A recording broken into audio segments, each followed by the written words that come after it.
5월 28일 성경 읽기 시간입니다.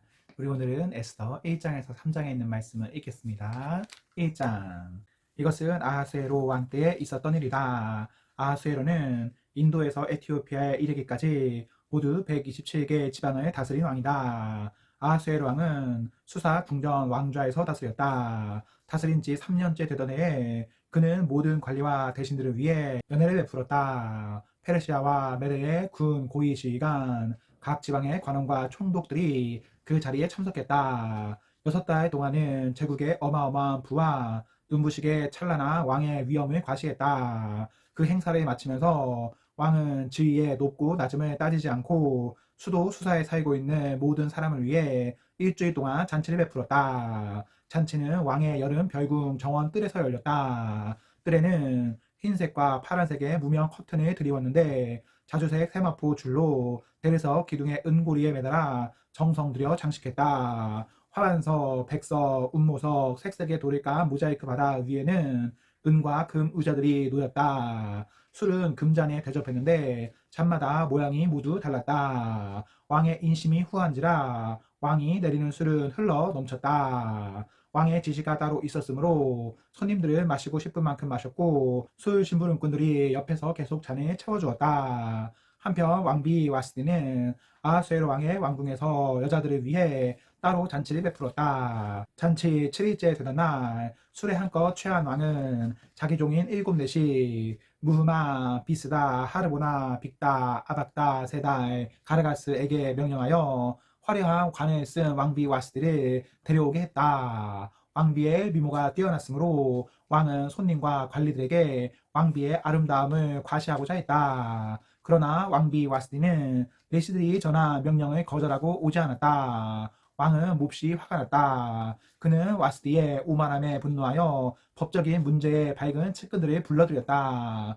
전문 보좌관들의 자문을 받는 것은 왕의 관행이었다. 왕과 가장 가까운 사람들은 가르스나, 세다, 아드마다, 다시스, 메레스, 마르스나, 무무간으로 페르시아와 메대의 최고위 7대신이자 왕에게 영향력을 행사하는 최측근들이었다. 왕은 자신의 부름을 거절한 왕비 와스디를 법적으로 어떻게 처리할 수 있는지 그들에게 물었다. 왕과 대신들의 회의에서 무무간이 말했다. 와스디 왕비는 왕만 모욕한 것이 아닙니다. 아하수에로 왕께서 다스리시는 모든 지방의 지도자와 백성 할 것 없이 우리 모두를 모욕했습니다. 이제 이런 말이 나돌 것입니다. 최근에 와스디 왕비 소식을 들었나? 아하수에로 왕이 왕비를 자기 앞에 나오게 명령했는데도 왕비가 가지 않았다지 뭔가. 여자들이 그 말을 들으면 그때부터 남편을 우습게 알 것입니다. 페르시아와 메대 관리의 아내들이 왕비의 오만함을 듣는 그날부터 그들도 오만 방자하게 될 것입니다. 자기 본분을 모르고 날뛰는 성난 여자들의 나라, 그것이 우리가 바라는 나라인지요. 그러니 왕께서 동의하신다면 와스티 왕비를 아하수에로 왕 앞에서 영영 추방하는 왕령을 내리시고 그것을 철회하지 못하도록 페르시아와 메대의 법에 기록하십시오. 그리고 왕비의 지위는 자기 본분을 아는 여자에게 주십시오. 왕의 판결이 이 광대한 온 나라에 알려지면 사회적 지위와 관계없이 모든 여자가 자기 남편을 마땅히 존중할 것입니다. 그의 말은 왕과 대신들의 마음에 쏙 들었다. 왕은 무무간의 건의대로 시행했다. 왕은 각 지방의 문자와 각 민족의 언어로 모든 지방에 공문을 보냈다. 남자가 자기 집을 주관해야 하며 무엇이든 그의 말대로 해야 한다. 2장. 그 후에 아하수에로 왕의 분노가 가라앉아 와스디가 행한 일과 자신이 그녀에게 내린 명령을 다시 생각하고 있을 때 왕의 젊은 수행원들이 끼어들어 이야기를 꺼냈다. 왕의 모실 어여쁜 젊은 처녀들을 찾아보게 하십시오. 왕께서는 나라의 각 지방의 관리들을 임명하시고 어여쁜 젊은 처녀들을 도성 수사에 있는 규방으로 데려오게 하십시오. 그곳의 책임자인 왕의 내시 헤게가 그들의 몸 단장을 맡을 것입니다. 그 후에 왕께서 가장 마음에 드는 처녀를 고르셔서 와스를 대신하여 왕비로 삼으십시오. 왕은 그 제안이 마음에 들어 그대로 받아들였다. 한편 수사 궁전에 한 유대인이 살고 있었다. 그는 기스의 증손이요 시므이의 손자요 야엘의 아들인 모르드게 베냐민 사람이었다. 일찍이 바빌론 왕 느부갓네살이 그의 조상을 예루살렘에서 포로로 사로잡아 유다 왕 여호야긴과 함께 끌고 왔다. 모르드게에게는 에스더라고 하는 사촌 누이 동생 하다사가 있었다. 아버지와 어머니의 여인 후부터 그녀를 그가 길러온 터였다. 소녀는 몸매가 아름답고 얼굴도 예뻤다. 부모가 죽은 후에 모르드게가 그녀를 딸로 삼았다. 왕의 명령이 공포되자 사람들이 많은 젊은 처녀들을 수사 궁전으로 데려와 여자들을 감독하는 헤게에게 넘겼다. 에스더도 그 가운데 있었다. 헤게는 에스더가 마음에 들어 특별히 관심을 두었다. 곧바로 그는 에스더의 몸단장을 시작했다. 특별 식단을 주문하고 궁에 시녀 7을 붙여주어 그녀와 시녀들이 규방의 가장 좋은 방에서 지내게 했다.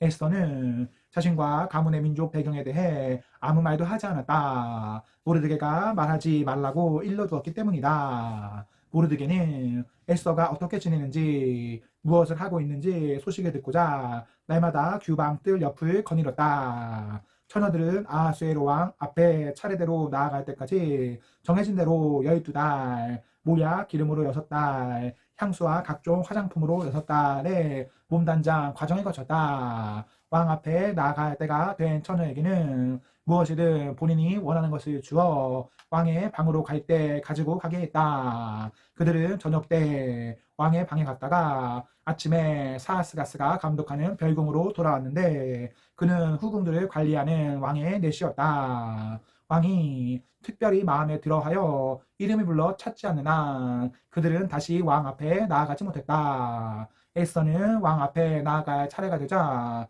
에스더는 모르드게의 삼촌 아비아일의 딸이었으나 모르드게가 자기 딸로 삼았다. 규방을 관리하는 왕의 넷이 헤게가 권한 것 말고는 아무것도 구하지 않았다. 그 모습 그대로 에스더는 보는 이들의 찬탄을 자아냈다. 그녀는 아쇠로 왕이 다스린 지 7년째 되는 해 열째 달 곧 데벳월에 왕이 있는 왕궁으로 불려 들어갔다. 왕은 에스더를 보고 한눈에 반했다. 어떤 궁녀, 어떤 처녀보다도 그녀가 마음에 들었다. 그녀에게 완전히 매료되었다. 그는 에스더의 머리에 관을 씌우고 와스들을 대신하여 왕비로 삼았다. 그리고 모든 귀족과 관리들을 위해 큰 연회를 베풀었다. 에스더의 연회였다. 그는 모든 지방에 휴일을 선포하고 왕의 선물을 후인내렸다. 이후 처녀들이 다시 한번 소집되었는데 모르드게가 왕의 문에서 일을 맡아보고 있었다. 그때까지 에스더는 모르드게가 말하는 대로 자신의 가문 배경과 민족에 대해 입을 다물고 있었다. 에스더는 모르드게 밑에서 자라면서 그의 말에 늘 순종했고 지금도 마찬가지였다. 그날 모르드게가 왕의 문에서 일이 맡아 보고 있는데 입구를 지키는 왕의 두 넷이 빅다나와 데레스가 원한을 품고 아하수에로 왕을 죽일 계략을 꾸미고 있었다. 그러나 모르드게가 그 음모를 알아채고 왕비 에스더에게 그 사실을 알렸고 에스더는 그것을 모르드게에게 들었다고 하면서 아하수에로 왕에게 알렸다. 조사 결과 진상이 드러나면서 두 사람은 교수형에 처해졌다. 이 모든 일이 왕의 일지에 기록되었다. 3장. 얼마 후에 아하수에로 왕은 아각 사람 함무다다의 아들 하만을 최고의 관직에 앉혔다. 왕의 문에서 일하는 모든 신하는 왕의 명령에 따라 하만 앞에 무릎 꿇고 절하며 그에게 예를 갖추었다. 그러나 모르드게만은 예외였다. 그는 무릎 꿇고 절하지 않았다. 왕의 문에서 일하는 신하들이 그 일로 모르드게에게 물었다. 어째서 왕의 명령을 거역하는 거요? 그들이 날마다 타일렀으나 그는 듣지 않았다. 그래서 그들은 무슨 조치를 취해야겠다 싶어 하만에게 갔다. 모르드게는 그들에게 자신이 유대인임을 밝힌 상태였다. 하만은 모르드게가 자기 앞에 무릎 꿇고 절하지 않는 것을 보고는 화가 치밀었다. 그런데 모르드게가 유대인인 것을 알고 나자 유대인 한 사람을 죽이는 것으로는 성이 차지 않았다. 그는 모르드게뿐 아니라 아하수에로의 나라에 있는 모든 유대인을 제거할 방도를 궁리했다.